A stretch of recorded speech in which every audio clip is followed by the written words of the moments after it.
नमस्कार दोस्तों, मेरा ये मेडन अपीयरेंस है। यद्यपि मैं आपको 25 साल से सदैव संबोधित कर रहा हूँ, लेकिन यहाँ मेडन अपीयरेंस है आज, क्योंकि जून में मैं बाहर था, इसलिए यहाँ पर तो पहली बार से मैं आपको एड्रेस कर रहा हूँ। जैसा कि हमेशा करते हैं, पहले हिंदी में और फिर बाद में इंग्लिश में, तो आप शांत रहें, उसके बाद प्रश्नोत्तर देखेंगे। दोस्तों, आमतौर पे मैं उस विषय में जिसमें मैं खुद अपनी प्रोफेशनल हैसियत में पेश हुआ हूँ, ब्रीफ नहीं करता हूँ। और मैं जानता हूँ कि ये मामला लंबित है, बिहार SIR वाला, और इसमें लीड काउंसिल मैं हूँ, इसलिए मैं ब्रीफ आमतौर पे नहीं करता। लेकिन जिस प्रकार से भ्रमित किया जा रहा है, जिस प्रकार से बरगलाया जा रहा है, जिस प्रकार से दुष्प्रचार किया जा रहा है इस आंतरिक आदेश के विषय में, इसलिए मैंने समझा कि मैं बहुत संयम से और बहुत संकीर्ण तरीके से आपको दो चीज़ करना चाहता हूँ। एक तो मैं आपको बताना चाहता हूँ कि हमारे सोच क्या थी, दलील क्या थी, उसके पीछे कारण क्या था, यानी कॉन्सेप्ट। और दूसरा बताना चाहता हूँ कि क्या वास्तव में ये आदेश है, इसका क्या अभिप्राय है, क्या परिणाम है, और इससे जो बाकी दुष्प्रभाव वगैरह जो बाकी चीज़ें हो रही हैं, बरगलाने की प्रक्रियाएं, भ्रमित करने की प्रक्रियाएं, उन पे रोकथाम लगे। इस उद्देश्य से मैं आपके सामने आज आया हूँ। इसीलिए मैं जो कहूँगा वो संयम और सीमित रूप से कहूँगा, क्योंकि ये मामला लंबित है और अगली तारीख 28 जुलाई जैसा आप और हम सब जानते हैं। मैं अपनी बात करूँ उससे पहले ये भी मैं जोड़ना चाहूँगा कि मेरा सौभाग्य था कि मैं एक प्रकार से पूरे इंडिया अलायंस की तरफ से पेश हुआ था। ये इंडिया अलायंस की भी जीत है, कांग्रेस की जीत है आंतरिक रूप से, क्योंकि जो एक याचिका है उसमें Congress, CPM, CPI, DMK, Sapa, Shiv Sena Uddhav ji वाली, JMM और CPI-ML सभी शामिल हैं। तो ये संयुक्त याचिका थी। इसके अतिरिक्त मैं दो और याचिकाओं में पेश हुआ, TMC की महुआ मित्रा जी की याचिका में और PUCL की याचिका में, यानी 3 याचिकाओं में और लगभग 10-11 पार्टीज के लिए।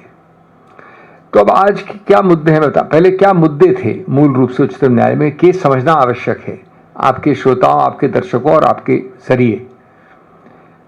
पहला हमारा जो बिंदु था, इसमें 2 ब्रॉड बिंदु थे। एक तो बिंदु था अधिकार क्षेत्र का, कानून के अभाव का, कानूनी उल्लंघन का, किस प्रकार से आपके पास अधिकार क्षेत्र नहीं है ये करने का, किस प्रकार से आपने कानून का उल्लंघन किया है। और दूसरा बिंदु था कि अगर मान भी लिया जाए कि आपके पास कुछ अधिकार क्षेत्र है, कुछ पावर है, तो किस प्रकार से आपने उसका दुरुपयोग किया है, या जो प्रक्रिया की है वो सही नहीं है। ये 2 हमारे ब्रॉड बिंदु थे। तो जहां तक पहले का सवाल है, हमारे ये 3-4 कानूनी बिंदु थे जिसको मैं समझाना चाहता हूं आपको। पहला, कि पहली बार ऐसा हुआ है, बड़ा विचित्र बात है और हमारे मानना है कि पूरी तरह से असंवैधानिक है। क्या है सही, क्या गलत है, वो उच्चतम न्यायालय निर्णित करेगा बाद में, अभी मामला लंबित है। लेकिन पहला बिंदु ये है कि 2003 के इलेक्टोरल रोल पे समझ लीजिए 100 लोग हैं, आप 100 के 100 लोग 2003 में हैं, और 2003 जिसको अब 25 से 22 वर्ष हो गए, उसके बाद लगभग मान लीजिए 100 लोग और या 200 लोग और उसमें जुड़े हैं उस लोग। तो इस प्रशासनिक आदेश द्वारा चुनाव आयोग के ये कहा गया है कि 2003 वाले लोगों को हम नहीं देखेंगे, नहीं छुएंगे, लेकिन इस प्रक्रिया जो अब चल रही है उसके अंतर्गत हम हर उस 2003 के बाद वाले व्यक्ति को एक संदिग्ध कैटेगरी में डाल देंगे। संदिग्ध कटघरे में प्राथमिक रूप से उसको यह बताना पड़ेगा हमें कि कैसे वो नागरिक है, कैसे उसका लोकस है, नहीं तो उसको हटा देंगे हम। यद्यपि वो हमारे इलेक्टोरल रोल में पिछले 22 साल से है, पिछले 10 साल से, पिछले 15 साल से, पिछले 2 साल से है, 2003 के बाद। और जो जिम्मेवारी है ये सिद्ध करने की, ये चुनाव आयोग की नहीं है। कोई कंप्लेनेंट आप जैसा जाके बोले कि साहब ये आदमी नहीं है सिटीजन, उसकी नहीं है। उल्टा ये जो संदिग्ध कैटेगरी है 2003 के बाद वाले लोगों की, उनको अपने आप जिम्मेवारी, ओनस को उल्टा कर दिया है, बर्डन को उल्टा कर दिया है कि आपको सिद्ध करना पड़ेगा किस प्रकार से आपके पास इनमें से दस्तावेज हैं कि नहीं। ये प्रथम बिंदु है कि इस प्रकार से आप पुराने जो रजिस्टर्ड वोटर हैं, ये ध्यान रखना जरूरी है, हम उनकी बात नहीं कर रहे हैं जो याचक हैं, अर्जी देते हैं नए वोटर बनने के लिए। हम उनकी बात नहीं कर रहे जो याचक हैं, अर्जी देते हैं नए नागरिक बनने के लिए। हम उनकी बात कर रहे हैं जो इलेक्टोरल रोल में 2003 से बैठे हैं, कोई 10 साल के लिए, 5 साल के लिए, 12 साल के लिए, 15 साल के लिए, 20 साल के लिए। और दूसरा बिंदु इससे संबंधित कि आप जो 2003 के बाद के हैं लोग, वो सिर्फ 3 कैटेगरी में हम बांट रहे हैं। उनका समय सीमा दिए, मैं आपको डिटेल से बोर नहीं करूंगा। और 3 कैटेगरी में आपको ये दस्तावेज देने से ही सिर्फ आप अपने आप को ये टेस्ट को आप सफल हो सकते हैं। टेस्ट के अंदर क्या है वो 3 समय सीमा।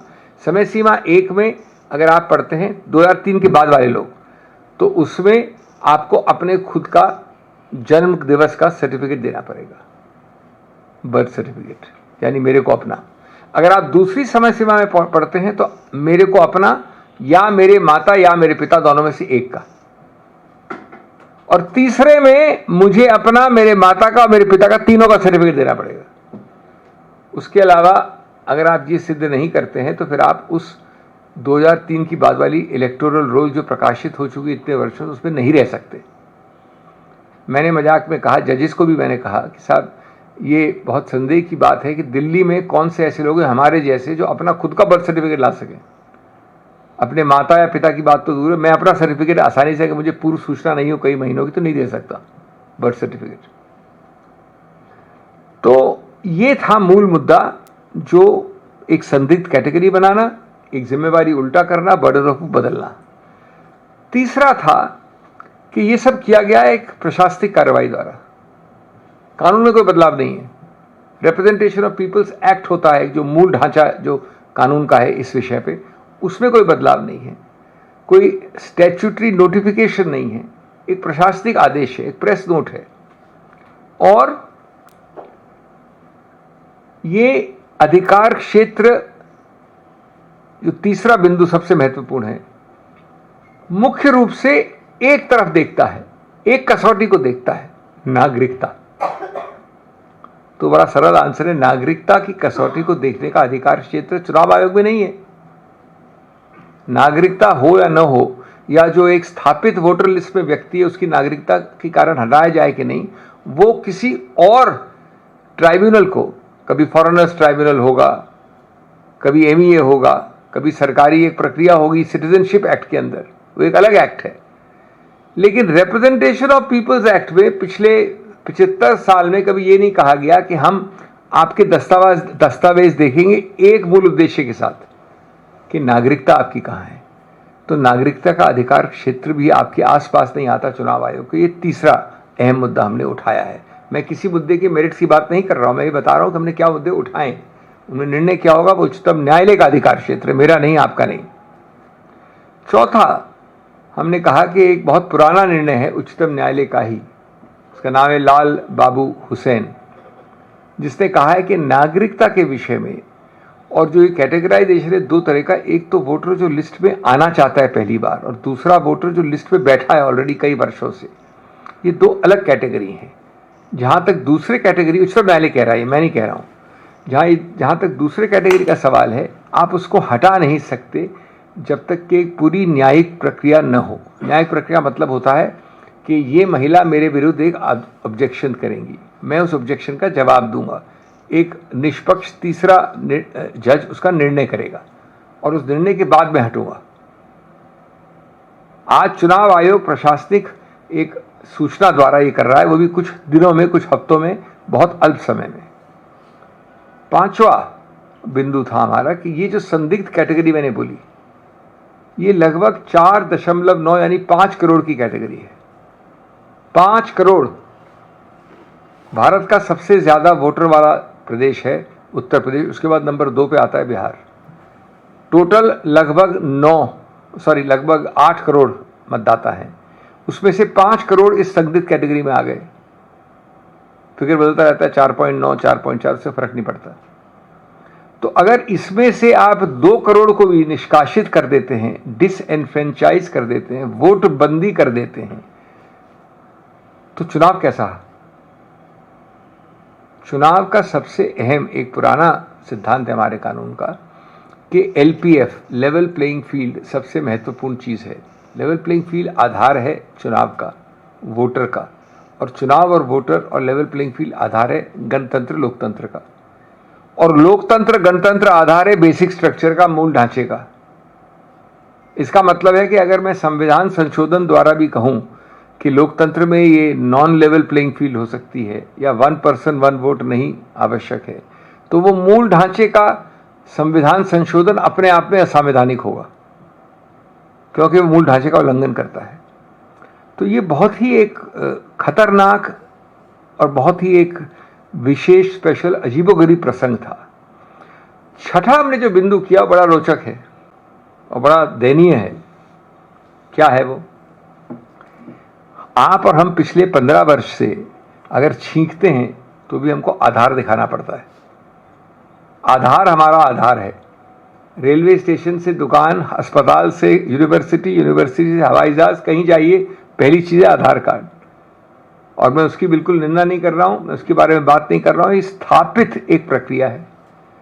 नंबर 2, उससे भी ज़्यादा विचित्र विडंबना, इस आधार को, क्योंकि जब ये आधार आया था तब चुनाव आयोग का कानून कई वर्षों में चल रहा था, उस कानून में इसका जिक्र नहीं था। तो रिप्रेजेंटेशन ऑफ पीपल्स एक्ट को हाल में कुछ वर्ष पहले अमेंड किया गया, संशोधित किया गया, अगर जिसको इंटरेस्ट है वो अनुच्छेद 23(4) के अंतर्गत, और आधार को उसमें पूरी तरह से स्थापित किया गया एक्ट के अंदर, संशोधन द्वारा, पार्लियामेंट द्वारा। तो यानी आधार का लोकस है। इसके अलावा चुनाव आयोग जो खुद कार्ड इशू करता है, जो आपके पास भी मेरे पास भी, इसको इलेक्शन कमीशन कार्ड कहते हैं, कुछ लोग उसको ईपीआईसी कार्ड कहते हैं। वो किसका कार्ड है? चुनाव आयोग का कार्ड है। वो उसको कहते हैं वोटर आइडेंटिटी कार्ड। तीसरा, खैर एक हम सब जानते हैं, राशन कार्ड, खासतौर से बिहार जैसे इलाके में। अब मजे की बात यह है कि तीनों, उसके अलावा बहुत सारे और कार्ड हैं, तीनों के बावजूद चुनाव आयोग तीनों को निरस्त कर सकता है, इग्नोर कर सकता है इस आदेश के पहले। यानी आप तीनों लेके जाएं या उनमें से 2 लेके जाएं तो कह सकता है कि ये पूरी तरह से सफिशिएंट नहीं है, पर्याप्त नहीं है, आप जाके वो लेके आओ, बर्थ सर्टिफिकेट खुद का या खुद का माता पिता के साथ, और या दोनों तीनों के साथ। तो ये बड़ी एक अजीब बात है कि जहां सबका देश का आधार बना रहा है सहारा, वहां ईसी ने उसका कर दिया है किनारा। इसका तो कोई समझ नहीं आया। मैंने कहा था कि India lives on Aadhaar from rations to rail, but for elections it is suddenly become a fairy tale. ये चुनाव आयोग ने एक प्रशासनिक आदेश द्वारा, और उसके अलावा जो फॉर्म है स्टैच्यूट के अंदर, कानून के अंदर, एक्ट के अंदर, जिसको ना आप बदल सकते ना मैं बदल सकता हूं, फॉर्म 4, फॉर्म 6, फॉर्म 8, कोई भी बदला नहीं गया है, वैसा वैसा पुराना है। एक प्रशासनिक आदेश द्वारा कहा है कि हमको ये दस्तावेज दिखाओ। फिर हमने बात की लॉजिस्टिक्स की, क्या किस प्रकार से इसको आप कार्यान्वित कर सकते हैं, जमीनी सच की। 25 तारीख थी जुलाई की इस आदेश के अंतर्गत।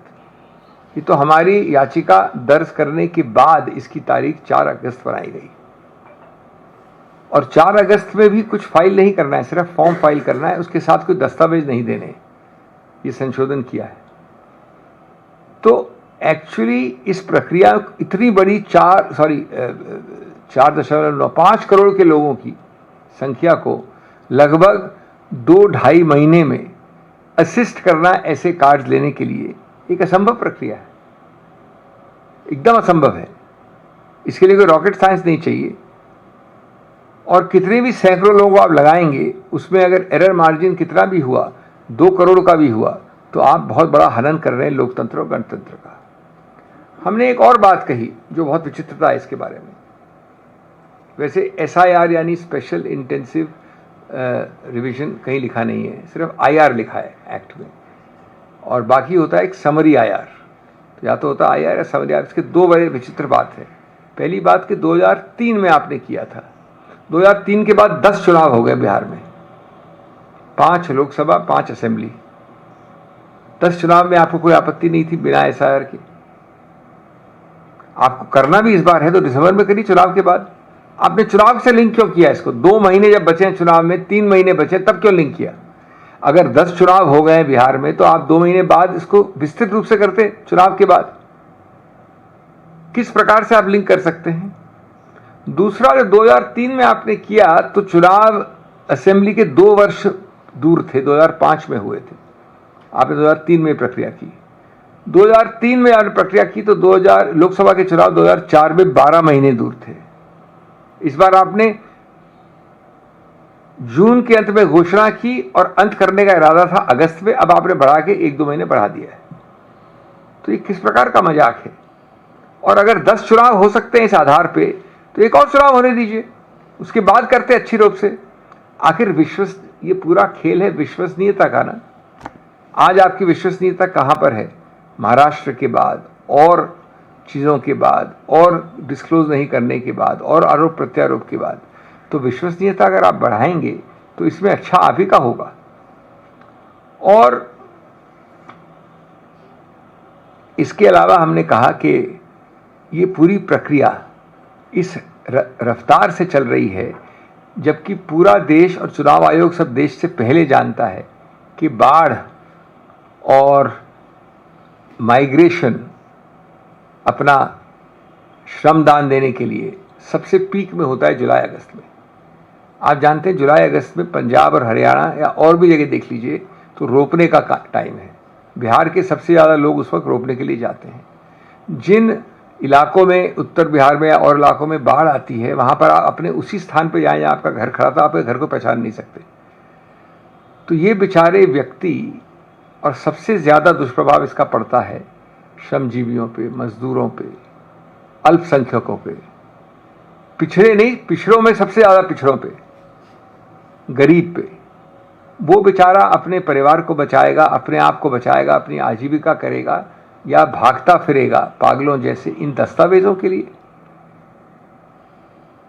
ये और कई मुद्दे हमने किए।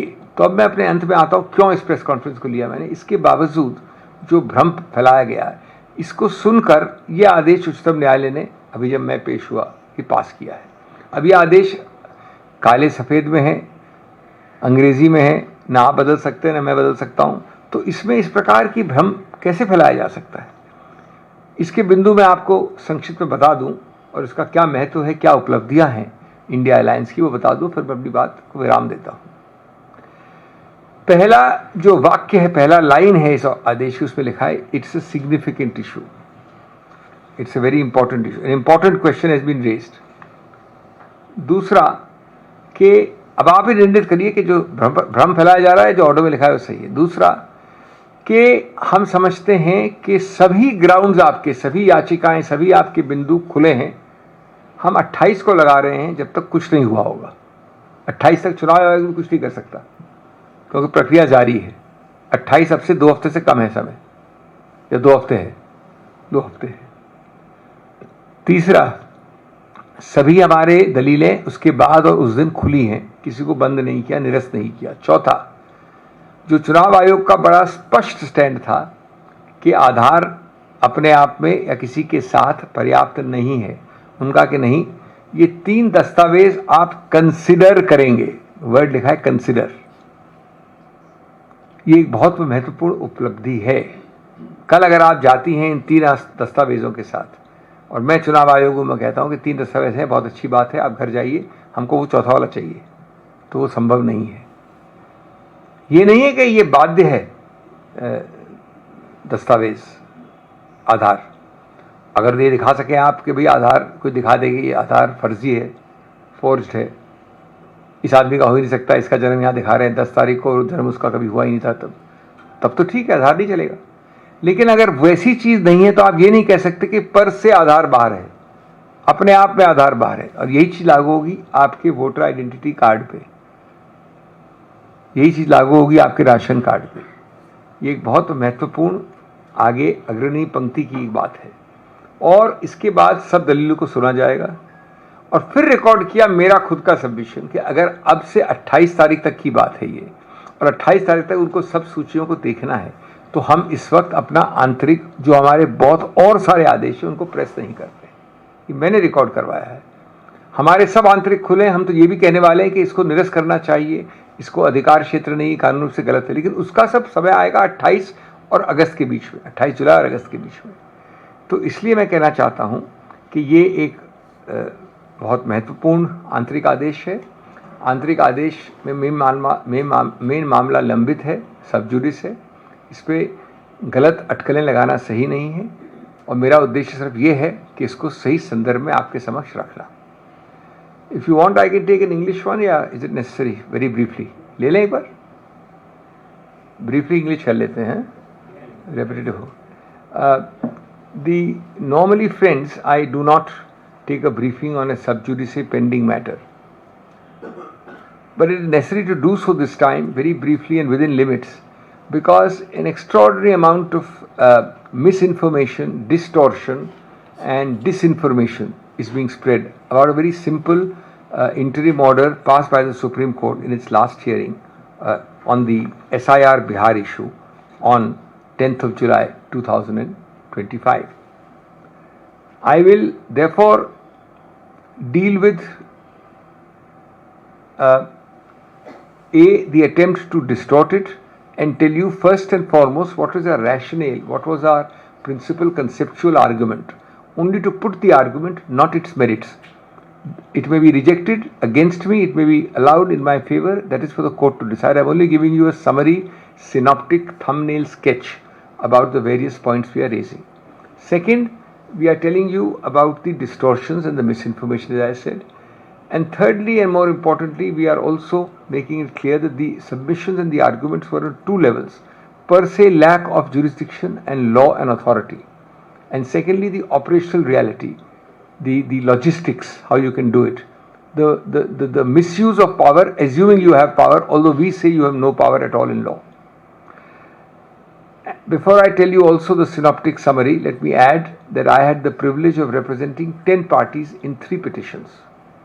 One petition comprised a holistic collective petition by 8 political parties, and therefore the India Alliance also has a great interim victory as far as the interim order is concerned. That comprised the Congress Party, the CPM, the CPI, the CPI-ML, the SAPA SP, the DMK, and the Sena, Shiva Sena, Uddhav Thackeray.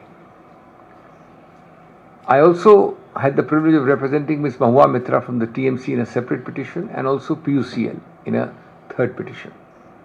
What were the broad contours of that which we raised before the court? One, it is for the first time that you have created an artificial, non-existent, doubtful, hanging in the air category, like a Trishanku, neither here nor there, in suspended animation. That category is this: anybody and everybody who is registered after 2003, which is estimated to be above 4.9 crores, maybe 5 crores, maybe 4.5 crores, doesn't matter. All of those people are deemed to be in a suspended category, where until they prove, and the proof is focused on citizenship, despite being a voter on a registered voter list for the last 10, 15, 20 years, they may be barred from voting. The obvious implication is an unprecedented implication. One, the burden of proof is reversed. The EC is not coming forward and saying so-and-so person, this journalist is born in Bangladesh, he is a non-citizen, I have material. Give him a notice, adjudication happens. He has to prove that he is not so-and-so. Secondly, this is done by recourse to an artificial further subcategorization in this category of all those who were registered after 2003. Remember, we are talking of already registered voters. Already registered voters after 2003, category A, born or concerned between this year and this year, they gave a year, I am not going to detail, 87 to some years, have to produce their birth certificate. If you are on 2003 list, you are left out. If you are not 2000 list, then you must produce so-and-so birth certificate of your own. If you are in another time period, you must have your own birth certificate and that of your father or your mother. if you are in the third time period, you must have the birth certificate of yourself plus your father plus your mother. You can imagine how many of you, if asked within 1 week or 2 weeks or 4 weeks in Delhi to produce a birth certificate, produce it. I doubt many of you can. Certainly I could not, if given not sufficient notice. Here I have to get my father or mother and then my father and mother in some cases. The other aspect we raised was that the focus of this exercise was itself unconstitutional. This exercise was focused on determining nationality, citizenship. That is totally beyond the jurisdictional remit of the Election Commission. The Election Commission cannot decide citizenship. Citizenship can be decided either by foreigners' tribunals or by Government of India under a different act, Citizenship Act. In the course of dealing with already registered voters, you cannot disenfranchise them by saying that you are not a citizen. This exercise has to be done somewhere else, and then you can come and say, I have proved that this man is not a citizen, therefore remove him from the list. You can't tell that an already registered voter is subjected to a scrutiny by the Election Commission and removed on the ground of citizenship. Number 3, there is a more than 20-year-old judgment on this by the Supreme Court called Lal Babu Hussain, which has held exactly this, that citizenship is not within the domain of the Chunav Ayog, the Election Commission. It is also said that there is a fundamental difference between those who apply for registration as a voter, those who want to come into the list of registration of voter for the first time, versus those who are already sitting on the register. And therefore, this is a without jurisdiction, without law exercise at the base, in a conceptual fundamental sense.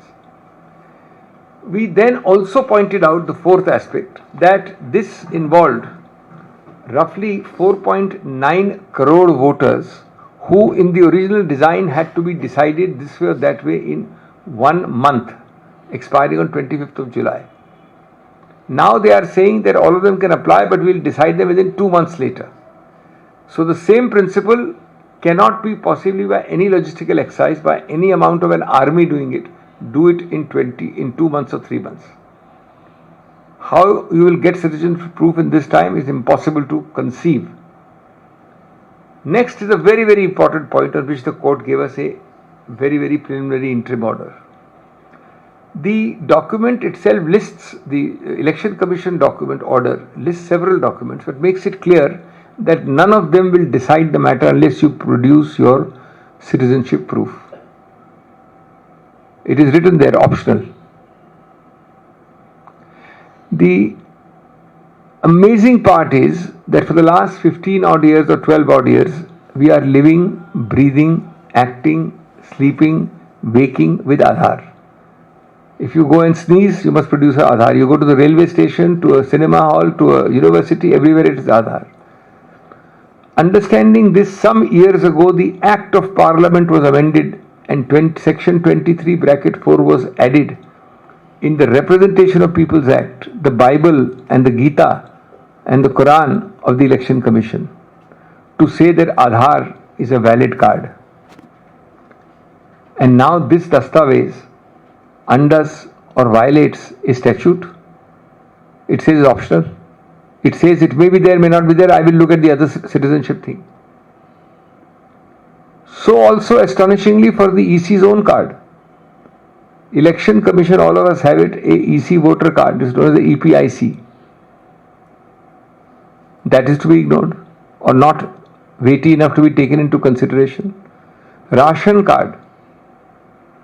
So we said that these three, and the interim order records that these three shall be considered, quote unquote considered. I'll tell you the impact of that in a moment. We then, and therefore I said that you amended the law to embrace Aadhaar and then kicked it out from the main bazaar. This is like applying Kafka in Patna, in Bihar. In 12 years, billions are linked, and yet Aadhaar is not good enough for a voter sync. Voter sync के लिए आधार good enough नहीं है, billions को link कर दिया आपने. Then I also pointed out in the court the sheer logistics, assuming there is some power. We are not assuming power, we are not conceding power. We are saying it's all unconstitutional, lack of power. But look at the logistics of it. A blind person knows that in July and August, the sowing season draws large amounts of migrant labor from Bihar to Punjab, Haryana and other northern states. All of us know that in the very near future we have this curse in that area, especially North Bihar, of floods. Ordinary people, and remember we are talking maximum, always hurt in such disenfranchisement policies are the poor, the marginalized, the minorities, those who are not backward but the backwardest of the backward. They, if they go back after a flood, cannot recognize where their house stood. That is the truth about Bihar's floods. They are going to run like mad people in July and August, searching for Aadhaar cards, for this citizenship birth certificate, for father's certificate, for mother's certificate. And if out of 4.9 post 2003 persons, if you disenfranchise 2 crores on this basis, 1 crore on this basis, you are fundamentally affecting a unalterable, unamendable, sacred constitutional principle, basic structure. A level playing field is the heart of India's elections. An election is the heart of democracy. Democracy is the heart of basic structure.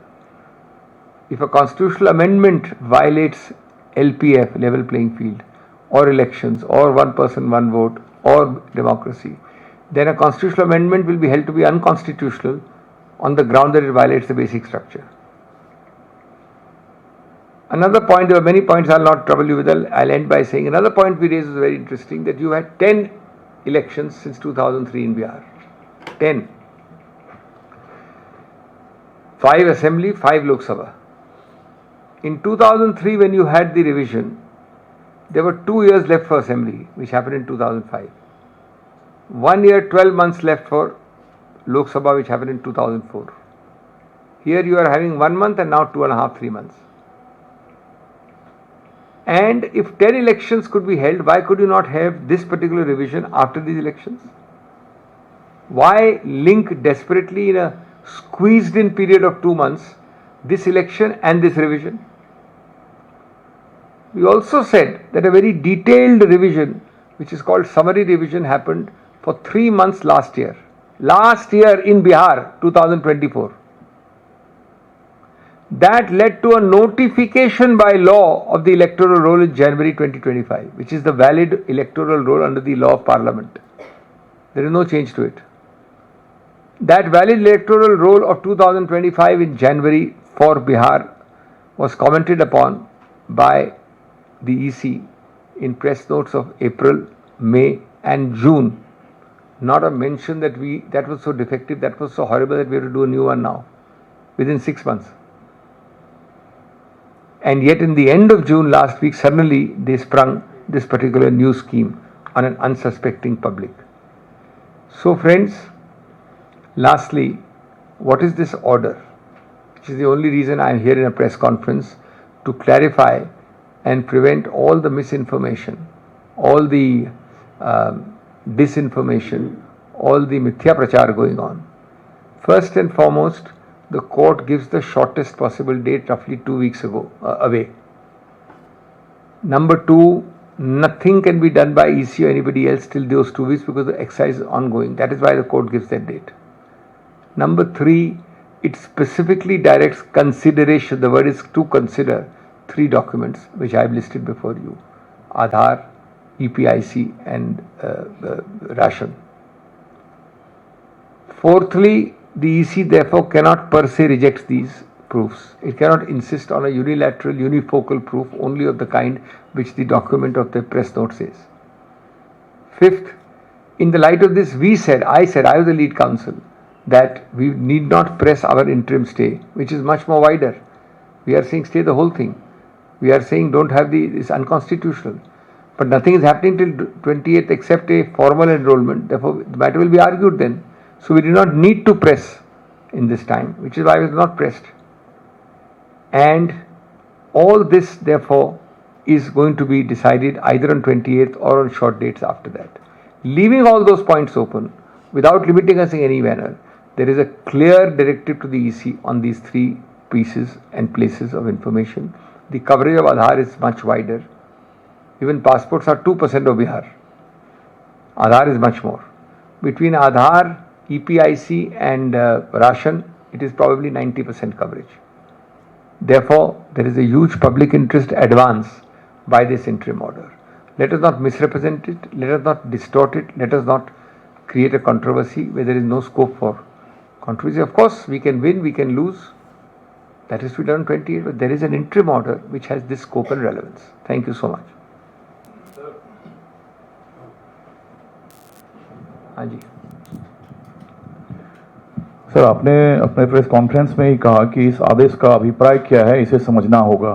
तो जो supreme court ने suggestions दिए कि आधार को, ration card को, voter I card को valid किया जाए, तो क्या चुनाव आयोग इसे अभी एप्लीकेबल नहीं किया है? क्या पुराने ढर्रे पे चल रहा है काम? देखिए, मैं इसका उत्तर नहीं दे सकता क्योंकि 10 तारीख का मामला, आज 12 तारीख है।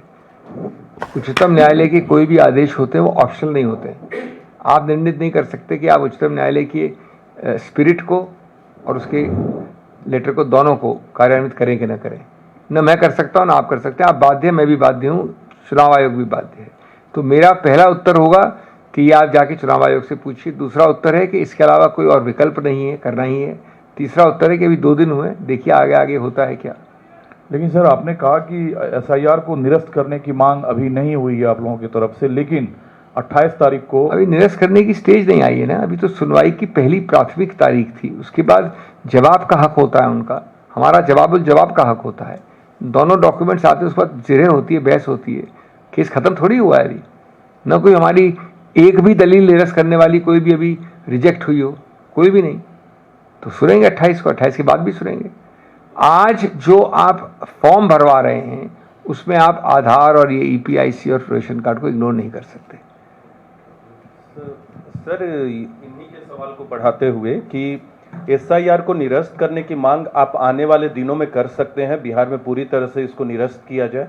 अभी कर नहीं सकते हैं, कर रहे हैं। हमने कोर्ट को कहा है कर रहे हैं, हमारा केस वो है कर रहे हैं, हमारा लिखित केस वो है कर रहे हैं, मेरी ओरल बहस वो है कर रहे हैं। क्योंकि मैंने जैसा आपको बताया अभी, हमारा कहना है कि अधिकार क्षेत्र नहीं है आपका, यह संवैधानिक है। नागरिकता को आप झांक नहीं सकते, निर्णय आप नहीं कर सकते। चुनाव आयोग वो एक अलग ट्राइब्यूनल का काम है और ये दस्तावेज पे सिर्फ निर्धारित होना गलत है। सर, दूसरा सवाल वही था कि 3 जो दस्तावेज ऐड करने का सुझाव सुप्रीम कोर्ट ने दिया है, उसके बाद से चुनाव आयोग की अब तक कोई मीटिंग नहीं हुई है, 2 दिन बीत गए हैं। और क्योंकि जो ड्राफ्ट पब्लिकेशन है वो 1 अगस्त को होगा और 1 सितंबर तक लोग अपना डॉक्यूमेंट्स देख सकते हैं, तो हो सकता है कि आने वाले वक्त में वो विचार करें।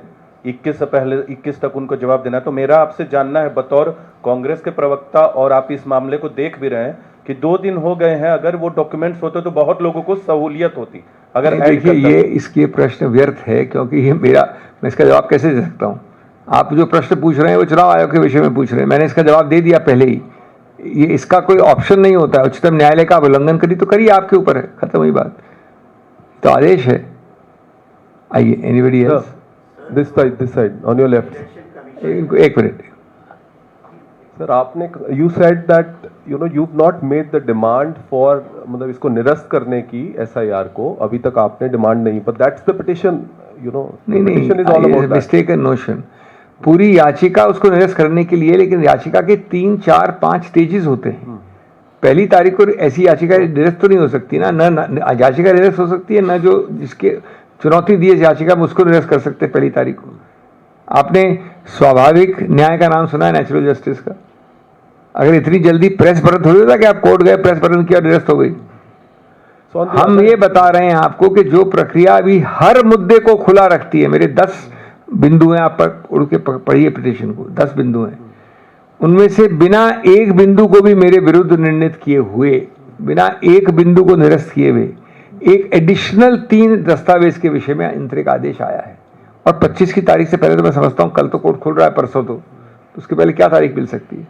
और याद रहे कि ये पार्शियल वर्किंग डे वाली बेंच थी, ये नॉर्मल बेंच भी नहीं थी। तो ये तो बिल्कुल सही है। दूसरा, आप you are saying that the election commission, this is an unconstitutional move because the election commission is not authorised to determine the citizenship of all Indians. whereas the election commission is saying that they are acting as per the constitution, whereas only Indian citizens can vote in the elections, and this So- exercise is all about that. This point, I am not going to go on the merits because this is a point yet to be decided by the court. I was only talking, but I will explain to you what our case is. No doubt only citizens can vote. Does it mean that when you are going to vote, because the constitution says only citizens can vote, your neighbor stops you from voting saying, I know you are not a citizen? Why can't he? He is also doing a constitutional duty, no? I am your padosi, I can just say कि you stop because I am doing my duty. Number 2, a policeman can stop you. Number 3, a चुनाव आयोग में stop you. Rightly or wrongly, there is a Citizenship Act. It sets up foreigners tribunals. It sets up MEA proceedings. It has a procedure. Election Commission is nowhere mentioned as having any locus to decide citizenship. Number 3, judgment of Lal Narayan Hussain, Lal Babu Hussain, clearly says that somebody already in the voter list can't be decided by the election commission to be not a citizen removed. You see, there is a difference. If I come, that's what the judgment says. I'm not saying. Supreme Court says 20, 30 years ago. If you are coming with an application, register me, Chunav Aayog can say, give me proof of your citizenship. If I am for 20 years on your list already on your electoral roll, not mine, for removal, a separate proceeding has to take place. If you want to know that proceeding, I'll tell you. It's nothing to do with the election commission. That proceeding is that a person or suo motu, somebody takes notice that this man cannot be Indian citizen. Then that has to be seen internally by that आयोग etc., the tribunal or the government of India, that there is some prima facie. ये नहीं कि कोई भी बोल दे जाए किसी घर में घुस के बोल दो citizen नहीं हो. If it is so, that a notice is sent to that person. That person then has a proceeding before that authority.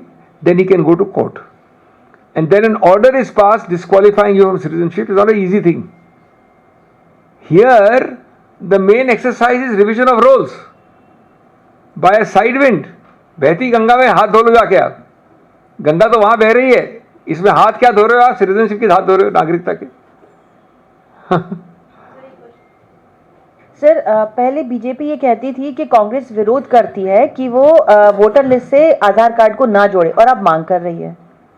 इसका कोई मायने नहीं है. वोटर लिस्ट और आधार कार्ड को जोड़ने का इससे मुद्दा ही नहीं है. ये तो हम तो कह रहे हैं कि इन तीनों में से तीनों को प्राथमिकता दीजिए. पुराना डिबेट जो हमने आधार लाए थे, तो सबसे ज्यादा विरोध किसने किया था? विपक्ष में कौन था उस वक्त? बीजेपी थी. उसका मतलब क्या है? बाद में बीजेपी ने 11 साल से लागू किया, 12 साल से हर चीज में किया है. प्रधानमंत्री हर दिन भाषण देते हैं कि लास्ट माइल कनेक्टिविटी आधार से ही तो होती है ना. और उसको प्रिवेसी कंसर्न एक अलग है. आज तो आधार एक आधारित कार्ड है, आधार देश का आधार है, उसको आप इग्नोर कैसे कर सकते हो? ये बात है, मुद्दा है. सर, एक क्वेश्चन हो रहा है. आपने कहा था कि अब इतना समय नहीं है कि इसको जोड़ा जाए, लेकिन चुनाव आयोग कह रहा है कि हम कोई असंवैधानिक काम नहीं कर रहे हैं और हम समय के रहते पूरा कर लेंगे. ये मेरे प्रश्न का जवाब है. जो मैं पूछ रहा हूँ चुनाव आयोग, उसका जवाब है, आप मान लीजिए इसको. असंवैधानिक है या नहीं है मैं कैसे जानूँ? मैं तो जज नहीं हूँ, और इसी शायद जज समझता है अपने आप को. लेकिन आप ये बताइए, इसके लिए आपको रॉकेट साइंस चाहिए कि 4.95 मान लीजिए करोड़ लोग अगर 2003 के बाद हैं, उनका परीक्षण, निरीक्षण, एग्जामिनेशन सबसे ज़्यादा कैजुअल तरीके से करने में भी, लेकिन प्रॉपरली करने में आपको लगता है समय पूरा है? कोई आदमी कोई रॉकेट की तरह चल रहा है या एक खाना पूर्ति कर रहा है? और ये 10 साल से चल रहा है. तो इसको आप, जो आपने अभी घोषणा की 2026 के किसी चुनाव से करिए शुरुआत. 2026 में आपके प्रदेश में चुनाव हो रहा है, आपके हो रहा है, आपके हो रहा है, तीनों में करिए भाई. अगर 5 असेंबली और 5 लोकसभा चुनाव गलत तो हो नहीं सकते, और गलत है तो 11वें को भी होने दीजिए गलत. सर, मेरा एक सवाल है. जनता का भी मानना है, महाराष्ट्र में कब्जा किया, देश पे कब्जा किया, और आपको ये शक पैदा नहीं होता कि चुनाव आयोग इतने थोड़े दिन पहले ये सब कर रहा है, और चुनाव आयोग अब जनता का नहीं, एक पार्टी का बन के रह गया कि है। आप एक पूरी तरह से ये राजनीतिक बड़ा शक पैदा कर रहा है। एक आप राजनीतिक प्रश्न पूछ रही हैं, तो पहले तो मैं स्पष्ट कर दूं कि मैं किसी रूप से आपका जवाब दे रहा हूं मैं, लेकिन किसी रूप से अपने निर्णय के ऊपर जो प्रेस कॉन्फ्रेंस उस पर संबंधित नहीं करिए इसको। वो एक अलग है, वो कानून का विषय है, उस उच्चतम न्यायालय का विषय है, तो मैं उसके संदर्भ में आपका उत्तर नहीं दे रहा हूँ, ये एक अलग उत्तर है एकदम। नंबर 2, जो आप कह रही हैं ये बहुत सारे तबकों में फैल गई ये बात। पूरे अखिल भारतीय स्तर पे कुछ सर्वेज हुए हैं जिसमें बताया गया है कि विश्वसनीयता का इंडेक्स बहुत कम हुआ है। अब इससे आगे मैं क्या कह सकता हूं? अगर आप एक बार नहीं, लेकिन अब मेरे पास सूची है अलग अलग चीज़ों की कई अरसों से। मैं आपको एक उदाहरण दूं, मॉडल कोड ऑफ कॉन्डक्ट जब होता है 2024 में, 2019 में, जो मैं लोकसभा के चुनाव की बात कर रहा हूं, तो हम करीब 30-40 मुख्य जो बड़े बड़े जो होती हैं कंप्लेंट, वो मैं ही करता हूं उनको कोऑर्डिनेट, या मेरे ही संज्ञान से निकलती हैं, वो चुनाव आयोग में जाते हैं। उस 30 में से लगभग अगर 30 मान लीजिए तो लगभग 20 या 22 तक निर्णय कहीं ना कहीं हो जाता है। आपको चेतावनी देते हैं, आपको प्रतिबंध लगा देते हैं, आपको रोकथाम कर देते हैं। लेकिन वो 5-6 केसेस जो होते हैं जहाँ पर नंबर 1 और नंबर 1.5 होते हैं, वहाँ पर साफ सूझ जाता है, वहाँ कोई निर्णय नहीं आता है। ये आपने देखा है। मैं एक उदाहरण दे रहा हूँ सिर्फ।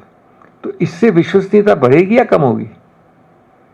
तो चुनाव आयोग की जो विश्वसनीयता थी इतने दशकों से संवैधानिक संस्था के रूप से, विश्व के सबसे बड़े गणतंत्र में चुनाव सफलता से करवाने के रूप में, वो निश्चित रूप से कम हुई है। और ये प्रश्न चिन्ह उनको अपने अंदर लगाना चाहिए, हमको नहीं पूछना चाहिए। हम जो चीज़ कह रहे हैं, अगर हम गलत भी हैं, मान लीजिए हम गलत हैं, आप विश्वसनीयता के आधार पर 1.5 दे रहे हैं तो 2 दीजिए ना आप इंफॉर्मेशन, पारदर्शिता के आधार पर। उससे नुकसान क्या होगा आपको?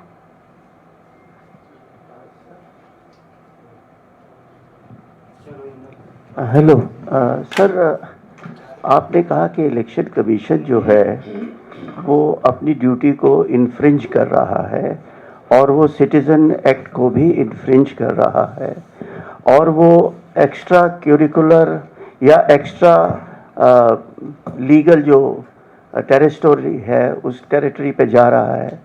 तो क्या हम ये मान लें कि जो कॉन्स्टिट्यूशनल बॉडी है उस पर कोई एक्शन लीगली हो सकता है और उसको अपने पद से हटाया जा सकता है? ये मेरा हाइपोथेटिकल क्वेश्चन है, क्या ये पॉसिबल है एज पर दी कॉन्स्टिट्यूशन? देखिए, आप जो हाइपोथेटिकल कानूनी प्रश्न पूछ रहे हो उसका उत्तर है हाँ, लिखा हुआ है, आपको उठा के संविधान पढ़ना है। पहली बात तो चुनाव आयोग या चुनाव आयोग की तरह कोई भी और जो संवैधानिक संस्था है, कंट्रोलर, ऑडिटर जनरल वगैरह, कोई भी हमारे न्यायिक रिव्यू, जिसको हम जुडिशियल रिव्यू कहते हैं, उसके परे नहीं है, उसकी परिधि के बाहर नहीं है। उसके हर निर्णय को हम करते हैं ना, हर चुनाव में मैं करता ही, चुनौती देता ही हूँ, ये भी तो चुनौती दे ही रहे हैं, सुन रही है। तो पहली बात तो साफ हो जाए कि उनके निर्णयों में कोई इम्यूनिटी है, न्यायिक रिव्यू से गलतफहमी है।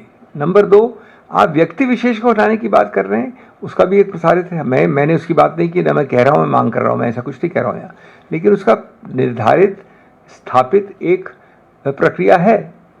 इम्पीचमेंट की प्रक्रिया लिखी भी है संविधान में, वो कैसे होती है, कब होती है, किस प्रकार से होती है, होनी चाहिए कि नहीं होनी चाहिए, वो सब राजनीतिक पार्टियां ही निर्णित करती हैं। लेकिन निश्चित रूप से जब आप सबसे बड़े व्यक्ति को देश में, राष्ट्रपति, डाउनवर्ड्स इम्पीच कर सकते हैं, तो निश्चित रूप से इम्पीचमेंट क्यों नहीं है? बिल्कुल है।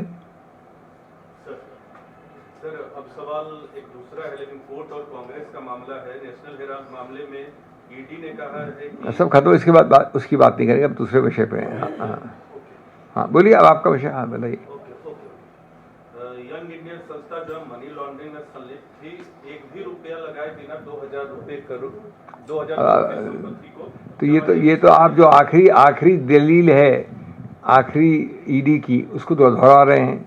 तो मैं भी मेरी दलील तो पहली दलील थी, फर्स्ट डे से, मैंने उसको भी दोहरा दीजिए, वही उत्तर है। ये आरोप प्रत्यारोप पे बोलने से क्या फायदा? मेरी दलील पहले दिन इस मामले में जिसकी आप बात करें, पहले मैंने ओपन किया था इसको, ईडी के बहस के बाद पहला वक्तव्य मैंने दिया था, उसको आप देख लीजिए, उसमें सब उत्तर दिए आपको। अब उसको मैं पूरा वापस बताऊंगा यहाँ पर। तो एक पैसा भी एक पैसा, एक रुपया भी स्थानांतरण नहीं हुआ। कैसे नहीं हुआ मैंने आपको एक्सप्लेन किया, पूरा 5 दिन की बात है, 5, 7, 10 दिन पहले की बात है। उनके आरोप को बोलने से कोई फर्क नहीं पड़ता। Okay, thank you. Abhishek ji, एक मिनट। अभी आपने बाइबल, गीता और कुरान तीनों पवित्र किताबों का हवाला दिया है, तो उसको देखते हुए मिसरा मुझे याद आ रहा है कि दुनिया की निगाहों में भला क्या है बुरा क्या, क्योंकि बिहार इलेक्शन जीतना है और इधर सुप्रीम कोर्ट इलेक्शन कमीशन के मिशन को बरकरार रखा है, इसके लिए आपने क्या सोचा है? मैं आपका प्रश्न नहीं मालूम पड़ता है। प्रश्न क्या अभी तक हम लोग- इलेक्शन कमीशन अब ने सभी लोग ये पूछ रहे प्रश्न क्या है? इलेक्शन सुप्रीम कोर्ट ने इलेक्शन कमीशन के मिशन को बरकरार रखा है, 2 करोड़ वोटर्स की संकट कैसे दूर होगी? देखिए, पहली बात तो उच्चतम न्यायालय किसी भी संस्था के मिशन को बरकरार रखने का काम नहीं करता है। न उनका ये जॉब डिस्क्रिप्शन है, न संविधान उनको ये देता है, न उन्होंने किया है, न करना चाहिए, न मैं समझता हूँ किसी रूप से किया है। नंबर 2, अगर मेरी पिछली 1 घंटे की प्रेस कॉन्फ्रेंस में आप ये नहीं मालूम कर पाए कि किस प्रकार से आंतरिक आदेश लगाया है चुनाव आयोग के विरुद्ध, तो ये मेरा दुर्भाग्य है।